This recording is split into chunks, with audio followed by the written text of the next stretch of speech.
తెలంగాణ సాంస్కృతిక సారథి విడుదల చేసినటువంటి సర్క్యులర్ను వ్యతిరేకిస్తున్నామని మందకృష్ణ మాదిక అన్నారు. సాంస్కృతిక సారథిలో ఉన్న కళాకారులు ప్రైవేట్ బహిరంగ సభలు సమావేశాల్లో పాల్గొనకూడదని ఈ సర్క్యులర్ సారాంశమని తెలిపారు. సర్క్యులర్ను వెంటనే రద్దు చేయాలని ఆయన డిమాండ్ చేశారు. దీనికోసం సీఎం రేవంత్ రెడ్డి మంత్రులను కలవనున్నట్టు తెలిపారు మందకృష్ణ మాదిక. సమావేశాల్లో సభల్లో వాళ్ళు మాట్లాడుతున్న మాటలు సాక్ష్యం.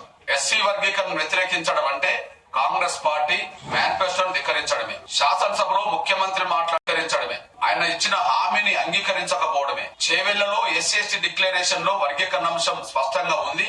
అది జాతీయ అధ్యక్షుడిగా కాంగ్రెస్ పార్టీకి మల్లికార్జున్ ఖర్గే ఆ డిక్లరేషన్ చేశాడు. మల్లికార్జున్ ఖర్గే గారి ఆదేశాలను డిక్లరేషన్ కూడా ఉల్లంఘించడమే. అది రాహుల్ గాంధీ గారు వర్గీకరణకు అనుకూలంగా మాట్లాడిన సందర్భాలు ఉన్నాయి, అది కూడా ధిక్కరించడమే.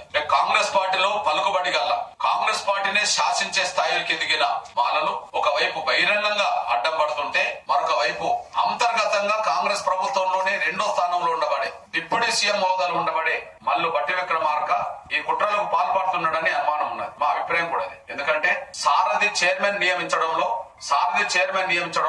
సోదరులు గద్దర్ గారి కూతురును నియమించడంలో డిప్యూటీ సీఎం పాత్ర ఉన్నదని సమాజానికి అర్థమైంది. ఇప్పుడు వెన్నెల ఒక అప్రజాస్వామ్యమైన సర్క్యులర్ జారీ చేసింది.